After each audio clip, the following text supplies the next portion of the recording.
What's good, people? It is Tony the Savant, and we are live again. Before we start, please like this video, share this video, hit the notification bell so you can be notified when I'm dropping content and go live on the channel. As well, if you haven't already, please subscribe to the channel as I drop content daily, go live daily, stay very busy on the platform. And last but not least, please leave your thoughts and opinions in the comment section, especially if you play some fantasy football yourself. Because, ladies and gentlemen, this is one of the very few things I get supremely passionate about. Uh, if I lose a fantasy football game, I am just out of it for a couple days. It takes me a little bit to get over those losses. As this is the one thing outside of maybe chess, outside of maybe playing some. Um, I don't really play competitive basketball anymore. I'm a dad now, but it's a few things that I get super passionate about: my golf game, my bowling game, fantasy football, and maybe some chess. But fantasy football above all, as I wanted to do a fantasy football show, but an exclusive podcast, but time just did not permit that. So we're just gonna do some segments, some episodes highlighting what's going on in the fantasy football world. One second. As you can see on your screen, this is my fantasy football team for the Bottom Line Sports League, operated by one Albert Flores, aka Flo of the Bottom Line Sports platform. Make sure y'all swing by their channel and give them a sub, and as well as check out the Facebook group. Very much so growing. A shout out to Flo, Sports Professor, Hot Take Jake, and also my brother Ken, who I will be facing this week.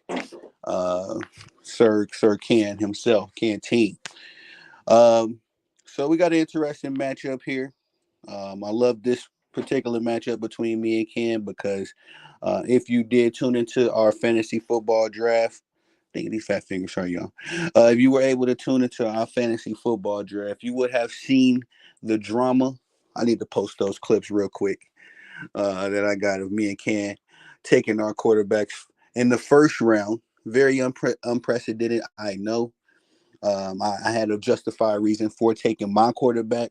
I'm not positively sure what Ken's strategy was, but respectfully, this is week one, and this is going to be a heavyweight matchup, not only on the NFL field as we're getting the first game of the season, but against my brother again, Ken. I think this is going to be a heavyweight matchup between himself and myself. As you can see, I have Patrick Mahomes as my starting QB. All the confidence in that pick, my number one pick, because Patrick Mahomes to me isn't just a football quarterback. This guy is the face of the NFL. And respectfully, I'm looking at them Kansas City referees. Hopefully, they throw a couple red flags our way, and that can run up the points for Mahomes. But as you can see on the other side here, Ken has Lamar Jackson as his starting quarterback, who was also his first pick in our league draft. So it's just a lot of high stakes in this personal matchup between my brother and I, as we will be starting the two featured quarterbacks. So everybody knows Lamar Jackson's resume, reigning MVP, looking to get it back in blood versus these Kansas City Chiefs, respectfully so, as the Chiefs were the team that put the Ravens out of the playoffs last season. Um, as far as the stardom and sit-ems for both sides, of course, you got to go with Derrick Henry, man. You got to put Derrick Henry in the game. I'm not positive on who got Derrick Henry in our draft, but I would definitely start Derrick Henry this week for sure. Zay Flowers, I'm putting him in for the Raven side as well. I believe that with Zay Flowers being the pretty much only real receiver. I'm not trying to disrespect the Baltimore Ravens receiving corps, but I've made a mention of this several times. How I felt like they did not improve at all in the receiving core at all. For the Baltimore Ravens. Of course, picking up Derrick Henry was worth his weight in gold, but one of the problems that the Ravens had very early in the season last year, especially, was the lack of receiving options that they had, and as well as those guys dropping footballs, Zay Flowers included. They dropped a lot of balls very early. Was able to kind of get it together at the end. Um, respectfully and kudos to them. But yeah, I would have thought for sure they would have picked up somebody. And I believe they lost OBJ, Odell Beckham Jr., who has some good hands, but he's also getting a little long in the tooth. But I would definitely put Zay Flowers in there. I think he's going to get a lot of targets, very high volume. I forgot to look at the projections for all these guys. I know Patrick, he projecting to get about 39 points. I think Lamar was projecting to get about 38. So if those two, live up to those projections, we're gonna have us a firefight tonight between these two organizations. And I think if that's the case as well, then Zay Flowers is going to get a lot of production, a lot of looks. So I'm sure he'll make the best of it. I like Zay Flowers, a young quarterback, a young runner, young wide receiver. He's a very dynamic receiver. Uh, and I think that he will be able to reel in some production. Mark Andrews, a tight end that I was trying to get. Again, I forgot to look at the projections. Y'all forgive me, but I'm definitely starting Mark Andrews as he is the number one target for the Kansas Baltimore Ravens. I gotta quit talking so fast, man. I be just getting ahead of my head sometimes. But he is the tight end for the Baltimore Ravens. And so and I think that he is excuse me, I meant to say, I think he is the number one option, as far as receivers go, the receiving options. Lamar Jackson and him have a great rapport these past few seasons. I had Mark Andrews as my tight end last season, and before his injury, he was a hot producer for me, pretty much a guaranteed spot at the tight end, especially in a time where, tight ends uh, are kind of far and few in between. You can probably find you a tight end that produces in the middle of the pack, but you want to get you one of those top five guys for sure. So I definitely would put Mark Andrews in. Again, Zay Flowers, he got to play him. Derrick Henry got to play him. And absolutely, uh, my guy Lamar Jackson got to play him. The Baltimore defense is the one that I'm kind of skeptical on as far as playing them. In week one, you would hate for your defense to put you in a negative and start you off. This is a Thursday night game, so you still got Friday night if you got guys playing, of course, all day Sunday, and of course the Monday night game. So you don't want to be in the negative early. So I would not sit. I would not play the Baltimore defense. And if I could segue over to the Kansas City side of the football, I would say the same thing about them. I would not start the Kansas City defense and nor the Baltimore defense tonight, simply because both of these offenses are dynamic. Both of them have, top two quarterbacks, a lot of options. DJ Moore or Zay Flowers for this week. Ooh. Shit. That's a good question, George. I'm honestly kind of I want to put some faith in Caleb Williams, but I'm a Packers fan, so I would hate to see the Bears do any kind of good. But I think if Caleb Williams is half, lives up to half of the hype that's surrounding him, you got to put DJ Moore. But I got to see that's one of the reasons why I don't really care to do projection videos or predictions. Respectfully, George, because I got to see at least 1 week worth of work. Typically what I did my fantasy football podcast, I started after week one. And, I got a lot of flack for that because a lot of guys wanted to know, about drafts and all that stuff. I can't put a lot of weight on projections, especially in the NFL. Now, my NBA fantasy, I'm a little bit more accurate in that department, but NFL, anything can change. Um, Also for the flex, Javante, Brian Robinson, or Zay Flowers. I'll probably go with, for the night, I think Zay Flowers again. I got to stay consistent.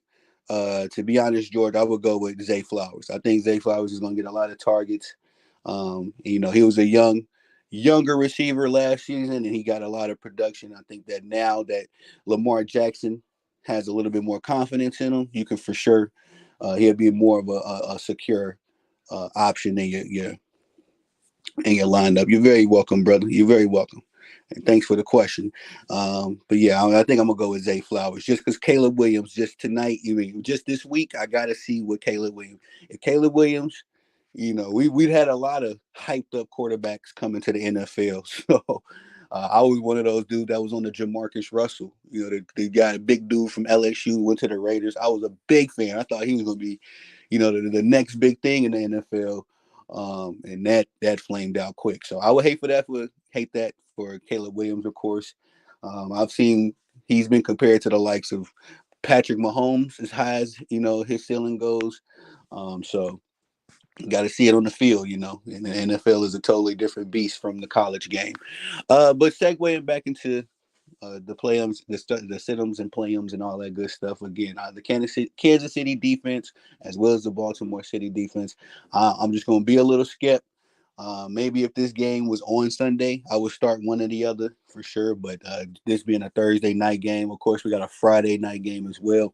I don't want to start you off in the hole. So just and respect to both of these offenses, they both can go off, at any moment.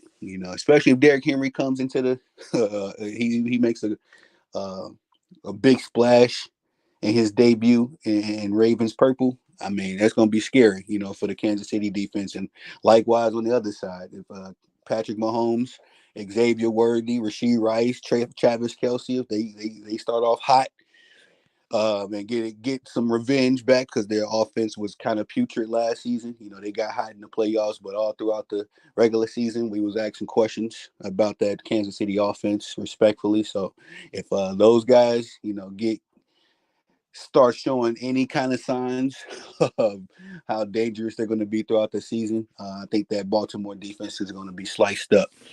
So I would not start either defenses. Rashee Rice, let's start with him. He was a rookie last season. I kind of got him in that same kind of boat as Zay Flowers, so I would definitely start him. I think that he, of course, was a rookie, had close to 1,000 yards. I think he had about a 980 or so yards last season, and him really providing Patrick Mahomes, with some security as the Kansas City Chiefs wide receiver core looked much like the Baltimore Ravens core right now. It was like Rashee Rice, maybe, he was a rookie. We didn't know what he was going to do, but it was Travis Kelce and everybody else last season. So now that Rashee Rice is a little bit more proven, and he's definitely had some big productive games. I think Patrick Mahomes will look for him. So you can definitely put him in your starting lineup. I would definitely have to say more in the flex versus one of your starting wide receivers if you have some better options. I would put him in Travis Kelce, uh, number 87. What more can we say about him? My only fear about him, maybe I should start. I would start him, but my only concern about Travis Kelce is that he is at that teeter. He's on that fence where a lot of tight ends tend to kind of show a declination in their game.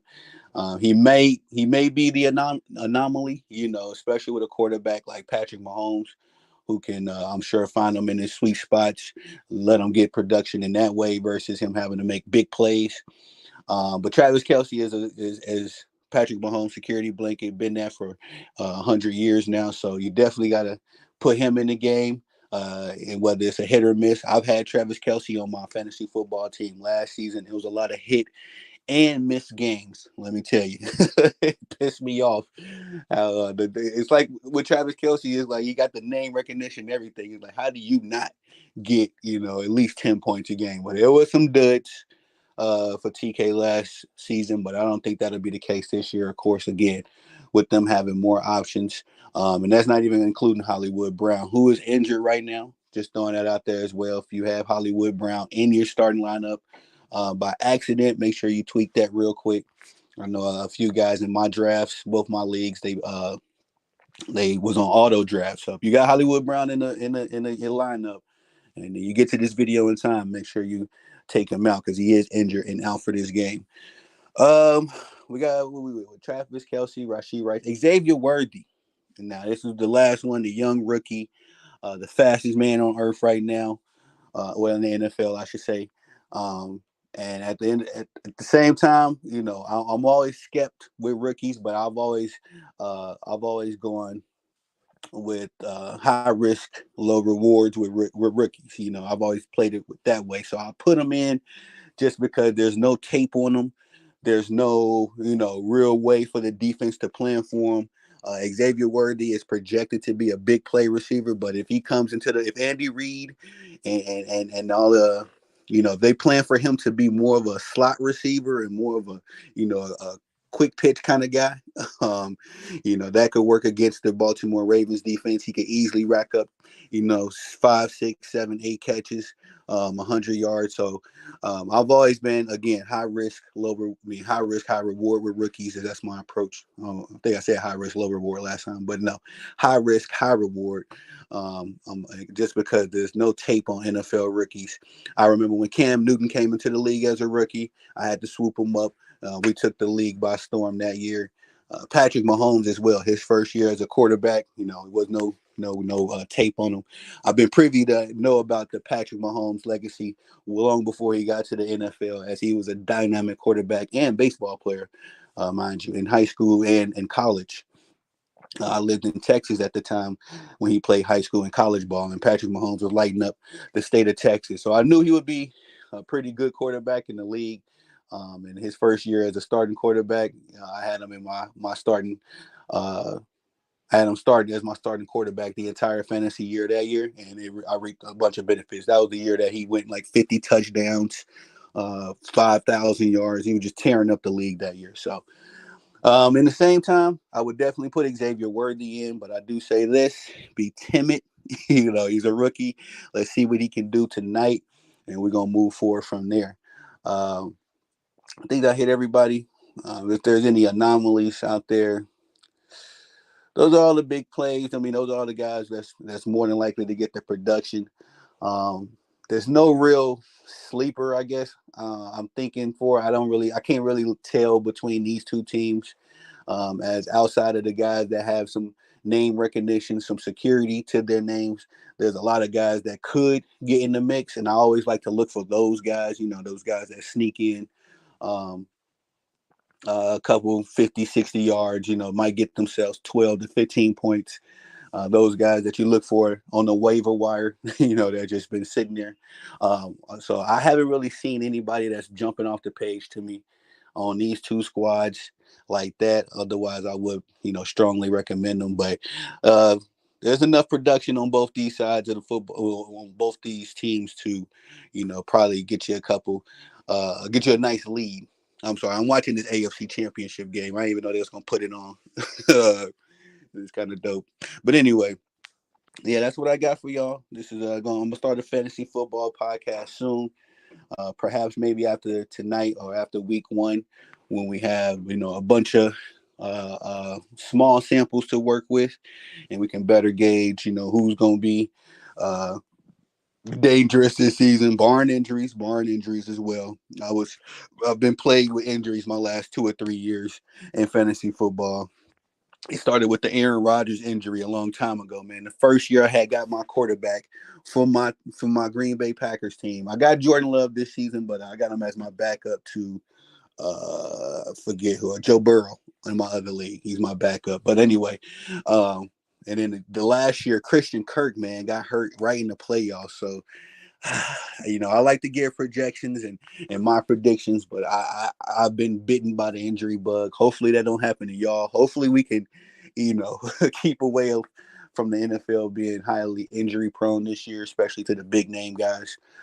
Just my hope, and I'm crossing my fingers. But that's all I got for y'all on this one, man. Y'all, please let me know in the comment section how you arranging your teams, who you have on your radar, all that good stuff. I love talking fantasy football. Just in case you wasn't here from the top of the stream, I get very much so passionate about my fantasy football. I liken myself to the Bill Belichick of fantasy football. All right, y'all always look for those low key talented dudes like Christian Kirk. I found him last year. Zach Moss. I found him last year. Uh, who else? A couple guys. I can't think of them right off the top of my head, but I always look for those sneaky breakout guys. So I would be looking out for those kind of names, and definitely be reporting them to y'all. Please like this video, share this video, hit the notification bell so you can be notified when I'm dropping content and going live on the channel. As well, if you have not already, please subscribe, as we will be talking fantasy football all season long. I'm excited. NFL is back, y'all. I am Tony the Savant. Peace.